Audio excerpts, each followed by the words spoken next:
Hola, ¿qué tal? Mi nombre es Tania Yasmin Pacheco Nequi, soy estudiante de la licenciatura de Derecho en la Universidad Liceo UPG y el día de hoy les voy a hablar sobre el delito de fraude. Como concepto de este delito tenemos que está tipificado en el artículo 305 del Código Penal del Estado de México, donde se redacta que comete el delito de fraude aquel que engañando a otro o aprovechándose del error en el que éste se halla, se haga ilícitamente de alguna cosa o alcance un lucro indebido para sí mismo o para otra persona. Como otro concepto tenemos en el artículo 386, pero del Código Penal Federal, donde redacta básicamente lo mismo, solo con algunos cambios, que es comete el delito de fraude aquel que engañando a otro se aproveche del error en el que éste se halla, solo que se hace ilícitamente de alguna cosa o alcance un lucro indebido. En todos los delitos existen dos tipos diferentes de sujetos, sujeto activo y sujeto pasivo. En este delito, el sujeto activo es la persona que comete el delito, que se podría especificar como la persona que engaña o se aprovecha de la ignorancia de la otra persona para obtener su bien ilícitamente. El sujeto pasivo es la persona en la que cae por error con la conducta del sujeto activo. Al igual que los sujetos, existen los objetos que también se dividen en dos, en material y jurídico. En este delito, el objeto material me refiero a la persona o el bien en el que recae el delito, que en este caso sería el bien obtenido por lucro. Y como objeto jurídico es pues el bien tutelado por la norma, que en este caso sería el patrimonio. Como lo he venido diciendo anteriormente, todos los delitos deben de cumplir con ciertos requisitos, que es tener un concepto, cumplir con sujetos, objetos, tener la clasificación del delito, elementos positivos y negativos, formas de ejecución y circunstancias atenuantes y agravantes. Ahora vamos a continuar con la clasificación del delito. En la clasificación tenemos como primero es por su gravedad, que no es otra cosa más que es un delito. Por su conducta, que es de acción, cuando el agente o el sujeto activo pues engaña o manipula a la otra persona para obtener su bien o cosa. Por resultado es por material, ya que a través de un lucro es donde se obtiene el bien. Por el daño lo tenemos que es lesión, pues se priva del patrimonio o del bien o la cosa a través de pues el lucro. Por su duración es instantáneo continuado, que pues como la palabra lo dice, instantáneo es que sucede en el momento, no hay necesidad de darle como continuidad, que es el otro tipo de duración, que sí existe claramente. El elemento interno es doloso, pues claramente había toda la intención de cometer el delito. Aquí yo siento que no hay como posibilidades de pelear pues un delito culposo cuando en realidad se sabe lo que se está haciendo. En su estructura es simple, pues solo o únicamente daña el bien jurídico, que en este caso es el patrimonio, el bien o la cosa que se obtenga por el medio del lucro. El número de actos se podría decir que es unisubsistente y plurisubsistente. ¿Con esto qué quiero decir? Que unisubsistente es que solo se necesita un único acto para llevar a cabo el delito. Plurisubsistente, pues se cometen varios actos para llegar a la conclusión del delito, o bueno, efectuarlo o cometerlo. Por el número de sujetos es básicamente lo mismo a lo anterior, únicamente que con personas. Puede ser unisubjetivo y plurisubjetivo, que pues es o lo comete una sola persona o varias personas.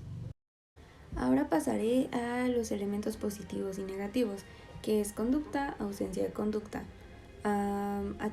tipicidad, atipicidad. Entonces diré uno y uno para uno negativo y uno positivo para que se vea más o menos cómo va a la par. Pues primero la conducta es de acción y la ausencia de conducta podría ser como una fuerza exterior irresistible al sujeto activo o pues se podría tomar como una visa absoluta, que es cuando el agente pues actúa en contra de su voluntad por un tercero, mediante un tercero, que podría ser incluso por hipnosis o por misma extorsión. Y bueno, en la tipicidad tenemos que es cuando se debe adecuarse al artículo 305 del Código Penal del Estado de México. Como elemento objetivo se tiene que es la obtención de lucro por sí mismo o para sí mismo o para otro. El subjetivo pues es la intención de engañar, de aprovecharse del error de esa persona, y como elemento normativo pues es el error, la ilicitud y pues el lucro indebido. Bueno, y ahora lo contrario de tipicidad es atipicidad, que no es nada más que la falta de elementos del tipo penal. Voy a mencionar algunos ejemplos, que podría ser que el bien se haya obtenido por medio de violencia, pues ya es considerado otro delito, ya no sería por fraude. Que no haya habido engaño, que no se haya obtenido lucro, incluso que el sujeto activo haya obtenido ese bien del sujeto pasivo, pero sin valor patrimonial. O sea, eso ya es considerado como un elemento atípico. Ahora, la antijuricidad es material. Y como unas causas de justificación, en el artículo 15 del Código Penal del Estado de México, existen unas causas que excluyen en el delito y la responsabilidad de la pena. En la fracción tercera habla sobre las causas permisivas, que podría ser en el inciso A, se actúe con el consentimiento del titular del bien jurídico afectado. Y pues también habla sobre que se obre en necesidad de salvaguardar el patrimonio o el bien jurídico propio o ajeno de un peligro real. Pero obviamente pues se tiene que comprobar que esto sea verídico. La culpabilidad es el juicio mediante el cual pues se determina si se puede reprochar por la conducta cometida por el sujeto activo o el agente. La imputabilidad se puede considerar como la capacidad psíquica que tiene el acusado para comprender el hecho y que obviamente goce de sus facultades físicas y mentales, que esto quiere decir como tener capacidad de goce y ejercicio, teniendo pues obviamente la mayoría de edad y que pueda efectuar sus derechos y obligaciones por sí mismo.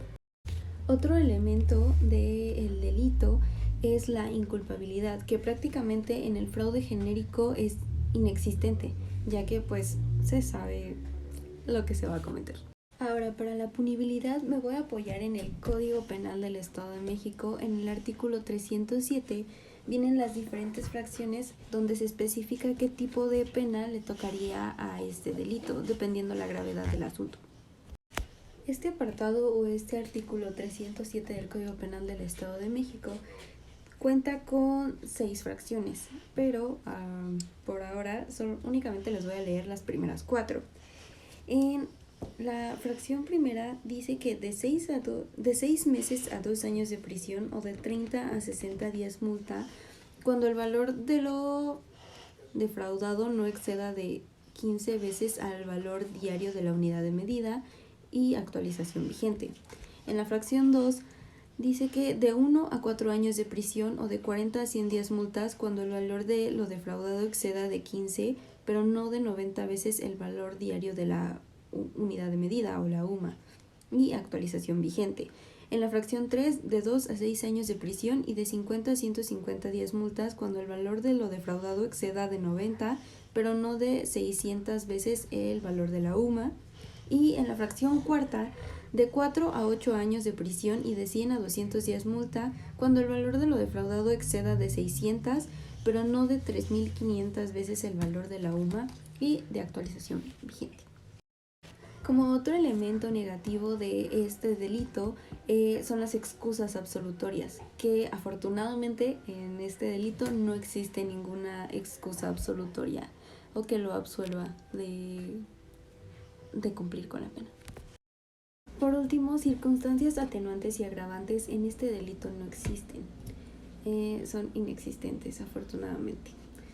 Así que pues bueno, por mi parte ha sido todo. Ojalá este video haya sido de su agrado y que puedan tener un poquito más de conocimiento sobre el delito de fraude.